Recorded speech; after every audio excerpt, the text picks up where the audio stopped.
I have nothing but good things to say about Ricky Steamboat, man. One of my mentors, guy that taught me so much about the business, in ring ethic, whatnot. Stand up dude. Um, One of the best workers that ever stepped inside that square circle as well. I didn't get a chance to see the match or anything like that, but I heard Ricky Steamboat, had his last match as well as he got a win. Hey, man. That's a good part right there, getting the win, going to the pay window. But nah, man, that dude right there, man. I tell people all the time, I learned so much just being in the ring with him. That was like on the job training. I just mentioned that just last week. I was like, being in the ring with Ricky Steamboat was like on the job training.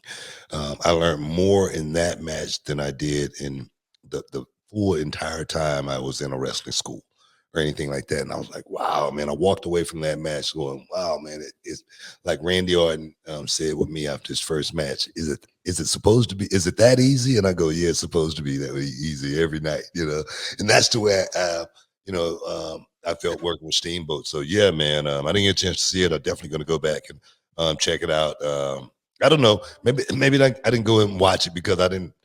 You know what? I don't know, man. I don't watch a lot of my stuff, and I think I want to remember Steamboat the way I remember him. Like the Dragon. And performing. Yeah. I didn't see it. I mean, the clips I saw, he looked pretty good. I mean, he obviously didn't look like he was 20 years ago, but Father Time, as you say, waits for no man. But what I will say about Ricky Steamboat is, it was several years ago now. We had remember that big birthday party for he was a Holocaust survivor who was turning 100 years old. I can't remember his name off the top. Mitzner, Dave Mitzner, or something like that. He was turning 100 years old, and I think you met his grandson or something on a plane. Long story short, we put this private wrestling show on for him at the Royal Sonesta over off of 610 in Houston. And there were a lot of people there, right? This guy was an important guy. You had wrestlers there. You had some local athletes. You had Republicans and Democrats elected in office. Like, you had everybody there. I mean, the mayor was there, was Sylvester Turner. And then I remember Ted Cruz was there. Like, I mean, everyone was there.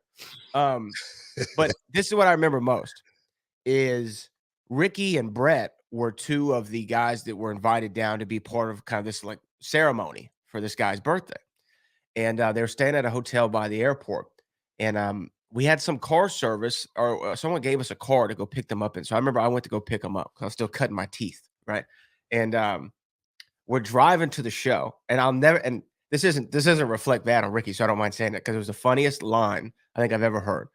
We're almost to the show, and Ricky Steamboat and them are talking, and then Devon was in the car too, and Devon goes, "So who's this guy again?" And I kind of give him the rundown.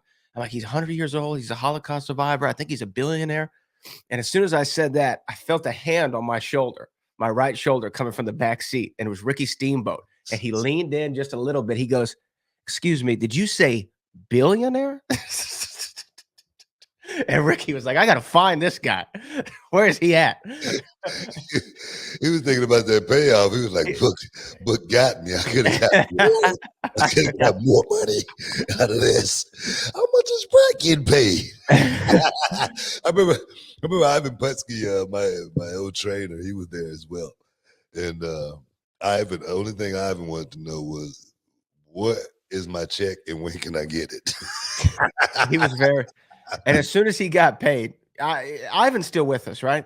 Ivan's still around, right? As soon as Ivan got paid that night, he disappeared. Like, literally, you could not find him. He was gone, man. You couldn't find him anywhere.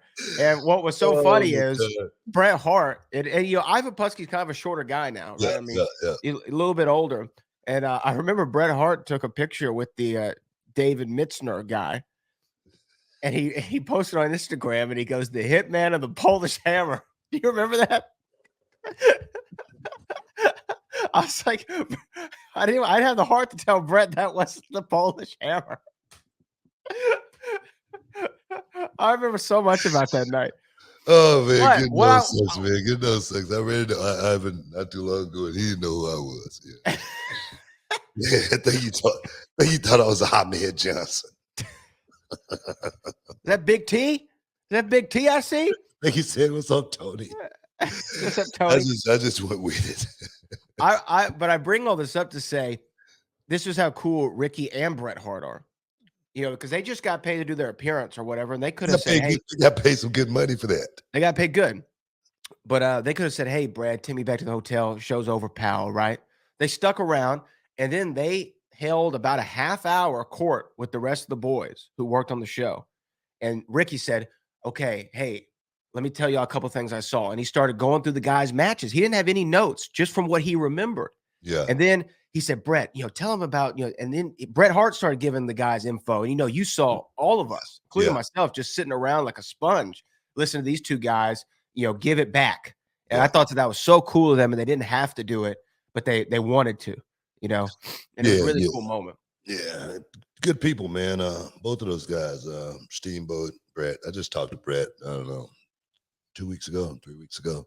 Oh, yeah? And I swear, man, him and I, we seem to be able to just click, and conversation seemed like it just seems to flow without even thinking about what we're talking about or anything like that. It just goes and it just flows. And I don't know, it seemed like him and I, we got such a good chemistry together. I just wish him and I could have had so much more time in the ring. And I wish we'd had so many more, matches, because I thought it was so much, greatness that we could have created. And we just didn't have a chance to do it. So, but we did get a chance to work, and I thought that couple of times we did. I think 3 times. There were special times in my career.